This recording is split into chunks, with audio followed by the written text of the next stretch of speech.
Dear viewers, আমি আজকে দেখাবো অষ্টম শ্রেণীর প্রথম অধ্যায়ের বাকি অংশটুকু। আমি আমার প্রিভিয়াস লেকচারে প্রিভিয়াস ভিডিওতে ম্যাজিক ক্রমের 3 ক্রমের 4 ক্রমের এবং 5 ক্রমের ম্যাজিক বর্গ মেলানোর ট্রিক্স দেখিয়েছিলাম, এবং এই ভিডিওটিতে আমি দেখাবো এমসিকিউ এবং ব্রড কোশ্চেন সৃজনশীল কোশ্চেনগুলোকে আমরা কিভাবে হ্যান্ডেল করব। চলুন শুরু করা যাক। প্রথমে আমাদের যোগফল পদ সংখ্যার গড় সংক্রান্ত সমস্যা নিয়ে আমরা কথা বলবো। এখানে যোগফল নির্ণয়ের একটা সূত্র হচ্ছে প্রথম সংখ্যা যোগ শেষ সংখ্যা ইন্টু পদ সংখ্যা বাই 2। এটা আসলে এই ফর্মুলাটা অলমোস্ট প্রত্যেক কেজেই খাটবে। এবং পদ সংখ্যা এটা নির্ণয়ের জন্য যেটা সূত্র সেটা হচ্ছে শেষ পদ বিয়োগ প্রথম পদ বাই 2 প্লাস 1। এটা আমাদের যেসব ধারায় বা যেসব তালিকাগুলোতে পদ সংখ্যা দেওয়া থাকবে না, আমরা সেই সব ক্ষেত্রে পদ সংখ্যা বের করে নিয়ে তারপরে এই ফর্মুলা অ্যাপ্লাই করে আমরা যোগফলগুলো নির্ণয় করব। আর যোগফল এবং পদ সংখ্যা জানা থাকলে তা থেকে আমরা গড় নির্ণয় করতে পারবো। গড় হচ্ছে গিয়ে যোগফল কোনো একটা তালিকা অথবা কোনো একটা ধারার যে যোগফলটা বের হবে সেটি ভাগ হচ্ছে যে কটি সংখ্যা থাকবে মোট পদ সংখ্যা দিয়ে ভাগ করলে আমরা ওই ধারার বা ওই তালিকা গড় পাবো। আচ্ছা চলুন কিছু এক্সাম্পল করা যাক। টাইপ 1, ধরা যাক একটা ক্রমিক স্বাভাবিক সংখ্যার তালিকা বা ধারা দেওয়া আছে, এটার আমাদের যোগফল বের করতে হবে। তো যোগফলটা আমরা কিভাবে বের করব? 1 প্লাস 2 প্লাস 3 প্লাস এই যে ডট ডট ডট 100 পর্যন্ত এর যোগফল বের করতে হবে। এর যোগফল কি হবে? এখানে তিনটে জিনিস আমাদের জানা দরকার: প্রথম সংখ্যা, শেষ সংখ্যা এবং পদ সংখ্যা। 1 থেকে 100 পর্যন্ত পদ সংখ্যা 100ই, তাহলে পদ সংখ্যা হবে 100 এবং ডিভাইড বাই 2। এটা হচ্ছে গিয়ে এই সূত্রের প্রথম সংখ্যা 1, শেষ সংখ্যা 100 এবং পদ সংখ্যাও 100 বাই 2। এটা এটা ক্যালকুলেটর দিয়ে ক্যালকুলেট করলে আমরা অ্যান্সার পেয়ে যাব। আচ্ছা আরেকটা কেস নেই, সেটা হচ্ছে এরকম 2 প্লাস 4 প্লাস 6 প্লাস 36 পর্যন্ত। এইখানে আমাদের প্রথম সংখ্যা আছে, শেষ সংখ্যা আছে, কিন্তু পদ সংখ্যা নেই। আমাদেরকে পদ সংখ্যা বের করার জন্য এই ফর্মুলাটা অ্যাপ্লাই করতে হবে। কি? শেষ পদ বিয়োগ প্রথম পদ বাই 2 প্লাস 1, মানে হচ্ছে শেষ পদ 36, এই যে 36 বিয়োগ প্রথম পদ এটা বাই 2 প্লাস 1। এটা করলে হয় 18।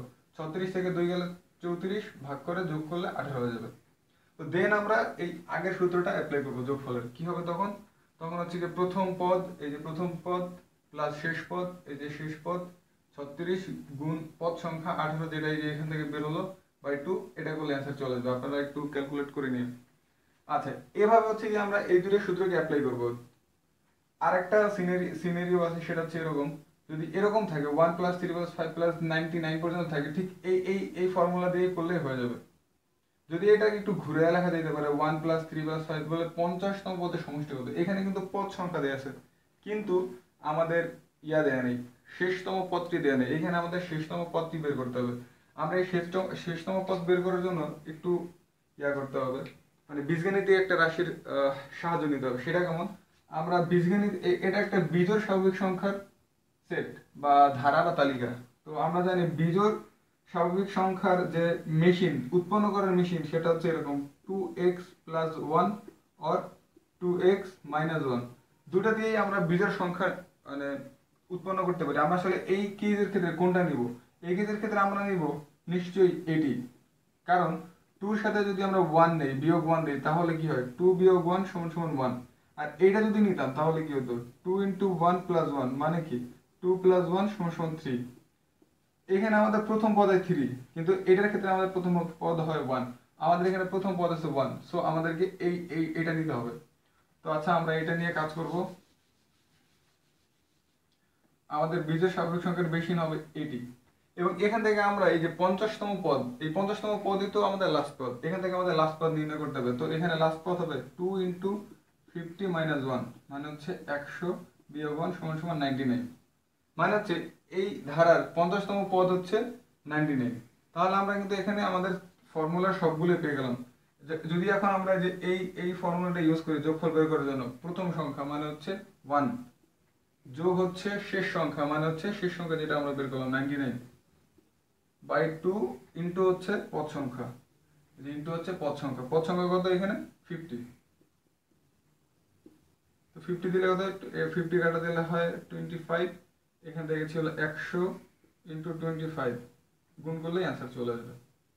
আচ্ছা, আমরা এখন টাইপ 2 নিয়ে কথা বলবো। আর টাইপ 2 নিয়ে কথা বলার আগে একটু বলে রাখি, এটা যে শর্টকাট এমসিকিউর জন্য খুব কাজে লাগে। যে যে n সংখ্যক ক্রমিক প্রথম ক্রমিক স্বাভাবিক সংখ্যার যোগফল এইটা। আপনি যদি যে কোনো একটা ক্রমিক স্বাভাবিক সংখ্যার ধারা বা তালিকা দেয়া থাকে এবং শুরুতে 1 থাকে, আমরা বলেছি প্রথম ক্রমিক স্বাভাবিক সংখ্যা মানে শুরুতে 1 থাকবে এবং যেখানে 100 আছে এখানে 50 হইতে পারতো বা 40 হইতে পারতো, প্রথম 40টি সংখ্যা বলতে পারতো।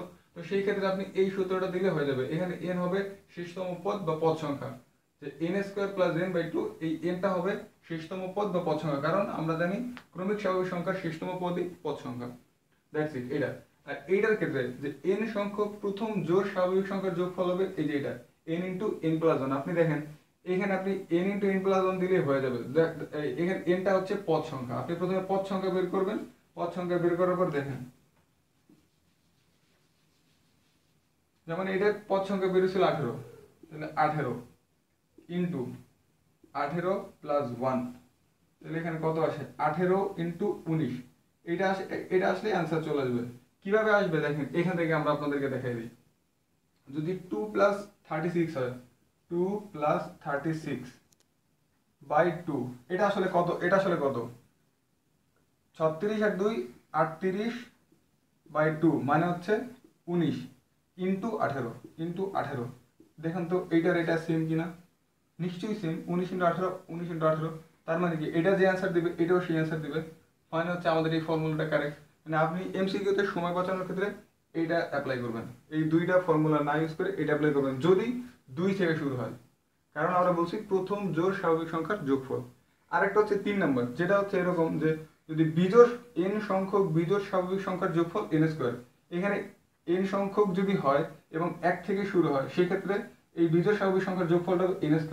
এখানে আমরা দেখলাম এই যে 1 থেকে 50 পর্যন্ত, তার মানে হচ্ছে 50² যেটা হবে সেটা হবে এই ধারার বা এই তালিকার অ্যান্সার। আপনারা একটু নিজেরা প্র্যাকটিস করবেন তাহলে হবে। আমি টাইপ 2 তে চলে যাচ্ছি। আমরা টাইপ 2 নিয়ে কথা বলি। টাইপ 2 তে আছে আমরা কয়েকটা 2-3টা উদাহরণ নিব। এই 2-3টা উদাহরণ কমপ্লিট করলে মোটামুটি এই চ্যাপ্টারের সব প্যাটার্ন বলেন বা যোগফলের যে অঙ্কগুলো আছে সবগুলো করা শেষ হয়ে যাবে। তো আমরা এই একটা উদাহরণ নেই, যে একটা ধারা দেয়া আছে, এখানে বলছে যে শেষতম পদ পর্যন্ত এরকম যোগ করে আসি তাহলে যোগফল কত হবে। তো যোগফলটা বের করার জন্য আমরা আগের নিয়মগুলো ফলো করতে পারবো না। আমরা আগের পদ সংখ্যা দিয়ে যদি করি তাহলে এটা আসলে সঠিক অ্যান্সার আসবে না। কারণ হচ্ছে আগের অঙ্কগুলোতে ছিল ক্রমিক স্বাভাবিক সংখ্যা বা জোড় সংখ্যা বা বিজোড় সংখ্যার ধারা ছিল, কিন্তু এটা আসলে ক্রমিক স্বাভাবিক সংখ্যাও না, জোড় সংখ্যারও প্যাটার্ন না, বা বিজোড় সংখ্যার প্যাটার্ন না। তো এই সংখ্যাগুলোকে আমাদের একটা মেশিন তৈরি করতে হয়, যে আসলে এক একটা ধারার জন্য এক একটা আলাদা মেশিন তৈরি করতে হবে। মানে ওইটাকে আসলে বলা হয় বীজগাণিতিক রাশি। যেমন আমরা যদি এই 5x নামক এই বীজগাণিতিক রাশিটা ইউজ করি তাহলে কিন্তু আমরা দেখা যাচ্ছে এই ধারাটার প্রত্যেকটা পদকে কমপ্লিট করতে পারি। যেমন x এর জায়গায় 1 বসালে এর প্রথম পদ আসে, 2 বসালে দ্বিতীয় পদ আসে, 3 বসালে তৃতীয় পদ আসে, এভাবে সবগুলো আসবে। তো এইভাবে বীজগাণিতিক রাশি বের করে আমাদেরকে এই ম্যাথগুলো সলভ করতে হবে। তো সেই ক্ষেত্রে আমরা দেখি কি কি আসে। এখানে 5x আছে, এখানে 30 হচ্ছে গিয়ে লাস্টতম পদ। তার মানে কি এটা যদি সমান সমান 30 দিই তাহলে x এর একটা মান পাবো, এবং এই x এর যে মানটা পাবো সেটাই হবে এটা কততম পদ সেটা। আপনারা কি বুঝতে পারতেছেন আমি কি বলছি? আরেকবার বলি, এখানে যে ধারাটা আছে 30 হচ্ছে লাস্ট পদ, 5 হচ্ছে প্রথম পদ, আর 5x হচ্ছে একটা মেশিন যেটা এই ধারাটাকে উৎপন্ন করে। তো এই ধারাটার এই 5x সমান যদি আমি 30 দিই তাহলে x এর যে মানটা পাবো সেটাই হচ্ছে কি আসলে এই 30তম পদ কত সেটা। x এর যে মানটা হবে সেটা হচ্ছে 30তম যে 30 যে পদ, মানে 30 সংখ্যাটির যততম পদ সেইটা। তো আমরা এখান থেকে বের করলাম যে ভাগ করলে 6 চলে আসে, এই 6 হচ্ছে কি কততম পদ। তো এখন আমরা ফার্স্ট লটা ইউজ করলেই আমরা এই ধারার যোগফলটা বের করতে পারবো। প্রথম পদ ছিল 5 এবং শেষ পদ ছিল 30 এবং পদ সংখ্যা হচ্ছে 6/2। এটা ক্যালকুলেট করলেই এই ধারাটির যোগফল বের হয়ে আসবে, আপনারা ক্যালকুলেট করে নেবেন। আচ্ছা, আরেকটা উদাহরণ দেখি। যদি এরকম কোনো প্যাটার্ন থাকে বা তালিকা থাকে, এই তালিকার 30টি সংখ্যার সমষ্টিগত, এখানে বলা আছে 30টি সংখ্যার সমষ্টি, এখানে পদ সংখ্যা দেওয়া আছে কিন্তু শেষতম পদ দেওয়া নেই। আমরা শেষতম পদ নির্ণয় করবো সেই আগের বীজগাণিতিক রাশির মাধ্যমে। এইখানে এই যে ধারাটি আছে এই ধারাটির একটা মেশিন বা বীজগাণিতিক রাশি আমাদেরকে নিতে হবে। সেই রাশিটা হচ্ছে 5x + 3।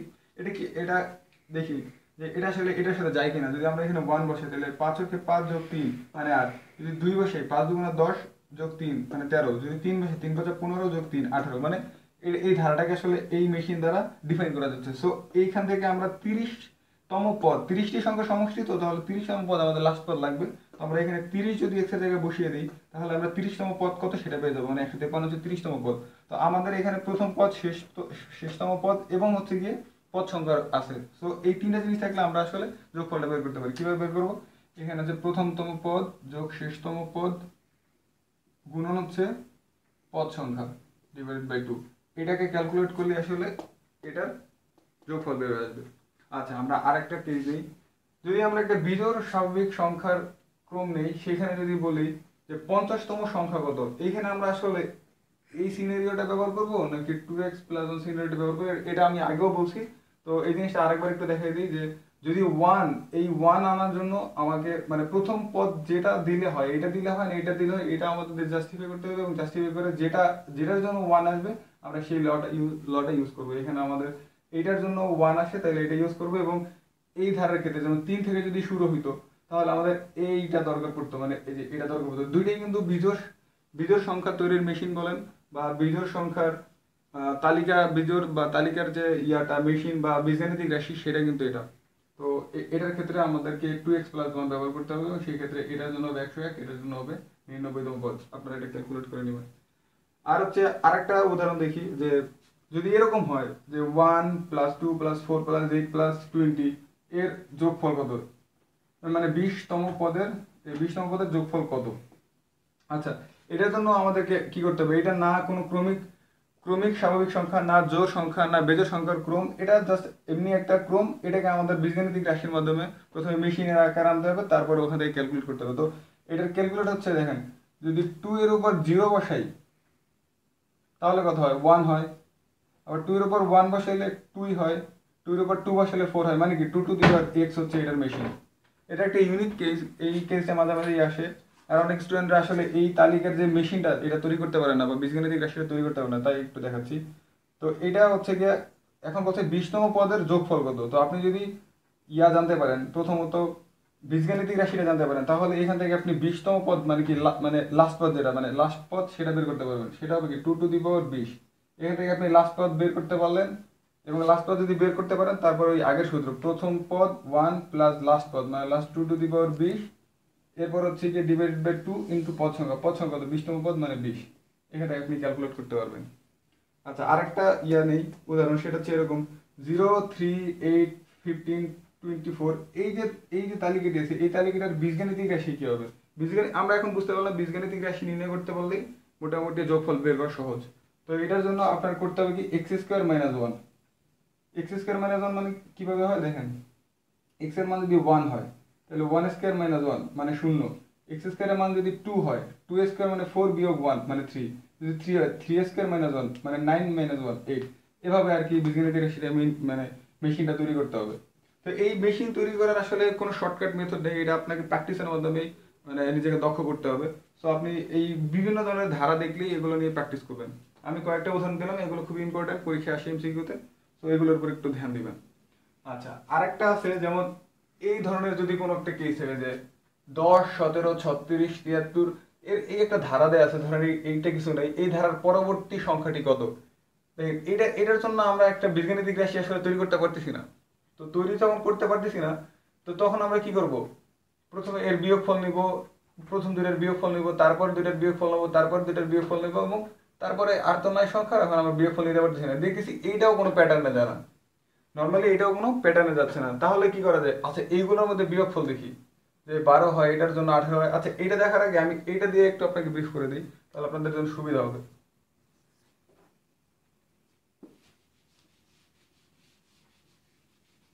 নর্মালি যদি বলা হতো যে যে এখানে তিনটা সংখ্যা আছে, এর পরবর্তী সংখ্যাটা কত, আমরা কিভাবে বের করতাম? যে এই দুটার বিয়োগফল হচ্ছে 5, এই দুটার বিয়োগফল হচ্ছে 5, তাহলে কি এই দুটার বিয়োগফল হবে 5, তাই তো? তো এখানে 5 হবে, এই দুটার যোগ করলে আমরা আসলে আলটিমেটলি এই সংখ্যাটা পাবো, যে 15 প্লাস 5 মানে 20। মোট কথা হচ্ছে যে পার্থক্যগুলো আসবে সেই পার্থক্যগুলো থেকে শেষ দুইটা যোগ করলেই পরেরটা পাবো। এখানেও তাই হয়েছে, 10 আর 5 যোগ করলে 15 পাইছি, এখানে 5 আর 5 যোগ করে 10 পেয়েছিলাম। ঠিক এভাবেই তো আমরা এরকম একটা ধারা চিন্তা করলাম, যার পরবর্তী পদ নির্ণয় করতে হবে। দেখা যাক এইটার আসলে কোনো বীজগাণিতিক রাশি বা মেশিন আমরা তৈরি করতে পারতেছি না, তো আমরা কি করব? এইগুলোর মধ্যে তফাৎ নির্ণয় করলাম। তফাৎ নির্ণয় করলে দেখা যায় যে এরকম একটা ফর্মেট আসে, এইটারও আসলে কোনো ফর্মেট নেই, মানে এটারও আমরা আসলে কোনো ভাবে ফেলতে পারি না, যেমন বিজোড় স্বাভাবিক সংখ্যা বা ক্রমিক সংখ্যা বা অন্য কোনো শুধু 5 5 5 বা 6 6 6 এরকম আসতেছে না। সো এইটারও আবার তফাৎ নির্ণয় করতে হবে। দেখা যায় এটার তফাৎ নির্ণয় করলে হয় 12 18, তারপরেরটা হওয়া উচিত কি, যেহেতু 6 6 পার্থক্য, তারপরেরটা হওয়া উচিত 24। তো আমাদেরকে আসলে আমরা জানি কি, এই এই দুইটা, এই যে এইটা আর এইটার যোগফল মিলে হবে এই যে এইটা। তো এইটা আবার কি হবে, এইটা হবে এই দুইটার যোগফল, এই দুইটার যোগফল মিলে হবে এই যে এইটা। তার মানে আলটিমেটলি এই দুইটার যোগফল হলো এইটা, এবং এই দুইটার যোগফল হলো এক্স। তাহলে এক্স সমান সমান হচ্ছে 37 যোগ 24, যেটা আসবে সেটা, সেটার সাথে যদি 73 যোগ করি তাহলে আমরা পরেরটা পেয়ে যাবো। তার মানে কি, এইটার সাথে যদি আমরা 73 যোগ করি তাহলে পরেরটা পেয়ে যাবো, মানে আমাদের অ্যান্সার পেয়ে যাবো। মানে যখন এরকম প্রথমটার সাথে আপনারা নির্ণয় করে পারবেন না তখন আর একটা করবেন, আর যদি এইটাও না আসতো তাহলে আরো একটা করতে হতো। তখন এভাবে একটার সাথে একটা মিলিয়ে মিলিয়ে শেষতম পদের জন্য আপনাদের এই কাঙ্ক্ষিত ইয়াটা মিলানো, ইয়ে করতে হবে। Thank you.